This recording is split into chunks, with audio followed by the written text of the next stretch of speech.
One of the most common areas of confusion among lifters is figuring out exactly how many sets one should do in a workout. On the one hand, you have minimalists who opt for lower volume approaches, with some saying that even just one set taken to failure in a workout is sufficient, whereas others are in favor of higher volume approaches and working each muscle to the point of exhaustion each workout. So who's right?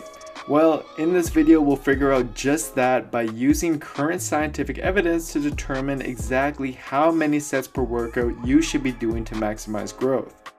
But first off, let's discuss what exactly we mean by a set. So just to be clear, a set in this case will refer to a set performed within the 6 to 12 rep range, since this is in line with the research I'll be going through. If you do less reps than this, then you'll need more sets, and vice versa. Also, each set should be taken close to failure with high effort, so obviously a warm-up set won't count as your real set.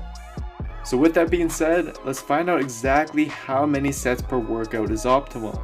So we know based on recent research that to a certain extent, more volume leads to more growth. For instance, a 2010 meta-analysis by James Krieger found that as you increase the number of sets performed per exercise, muscle growth increased as well. In fact, when you compare 4 to 6 sets to a single set, you'd experience around 80 to 85% more growth. And in further support of this positive relationship between training volume and hypertrophy is a more recent 2017 meta-analysis, which found a dose-response relationship between sets per muscle per week and resulting muscle growth. So based on this alone, we think that the more volume the better, and that performing 5 sets for all the exercises in our workouts, or just trying to do as much as possible, would be optimal for growth. But upon further analysis, we realize that this just isn't the case, and in fact doing so can be detrimental.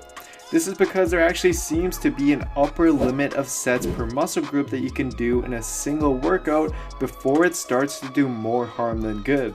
And as for an estimate as to what this number is, researcher James Krieger provides some insight.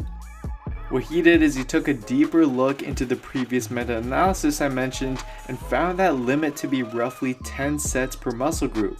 So for example, on your chest day, performing more than 10 hard sets dedicated to your chest will likely just begin to provide diminishing returns and start to impair your recovery, something widely known as junk volume. Now of course this will vary individually and depends on the nature of the exercises you perform, and the limit is likely higher for more trained individuals.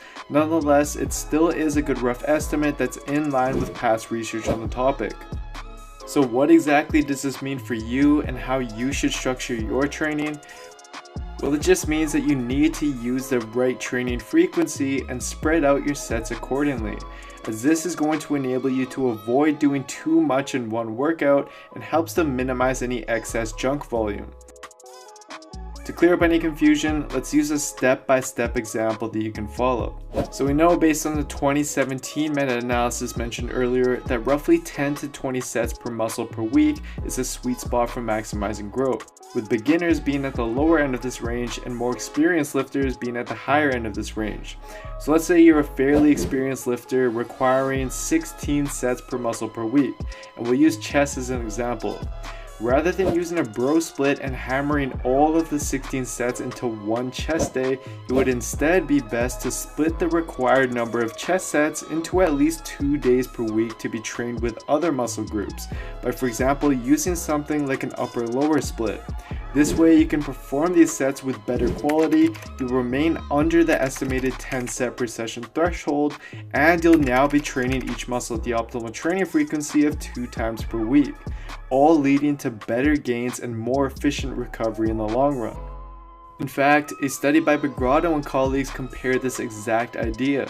The researchers compared training each muscle group once a week with 16 sets per session or twice a week with 8 sets per session. After 8 weeks, they found that the 8 sets per session group experienced similar but slightly greater muscle growth and a greater improvement in training load volume when compared to the 16 sets per session group. And the researchers speculate that these findings would likely reach greater significance if the study was done longer, which is just further evidence suggesting that refraining from doing too much volume for a muscle group in a single session is likely best for hypertrophy in the long run. And that's basically all there is to it. First, figure out what you want to set your weekly target sets per muscle to be, and then work backwards to split that up most effectively throughout the week. Each workout can consist of a total of around 15 to 25 sets, but the number of sets for a specific muscle group in that workout should be at around 10 or below. But obviously this does depend on several factors. And lastly, just always keep in mind that research tells us about averages. Some people respond better to higher training volumes, whereas others respond better to lower training volumes, meaning that you'll want to use the guidelines shown in this video as a rough starting point, but you should then be adjusting it over time based on how your body progresses. So to sum the video up, here are the main points to keep in mind. I think that a lot of people are under the wrong impression that more is better and that they have to completely annihilate their muscles every single workout in order for them to grow. And I used to do this as well, but it wasn't until I cut out all the excess junk volume that I was doing and instead focused more on progression that I really started to see results that much faster. And for an all-in-one science-based program that shows you exactly how to do this by optimizing every aspect of your training and your nutrition for you, such that you can build muscle and lose fat as quickly as possible, then you can simply head on over to builtwithscience.com and take the starting point analysis quiz, which is going to determine what program and what approach is best for you. Anyways, if you haven't already, I'd really appreciate a follow on Instagram. I post a lot more informative videos and content on there, which I think a lot of you will find useful. And as always, if you enjoyed this video, please don't forget to give it a like, leave a comment down below, subscribe to the channel, and turn on notifications for my channel as well, as this all really does help me out. Thank you so much for all the continued support, everyone. I really do appreciate it. Do let me know what other topics you'd like to see me cover, and I'll do my best to cover them. See you next time.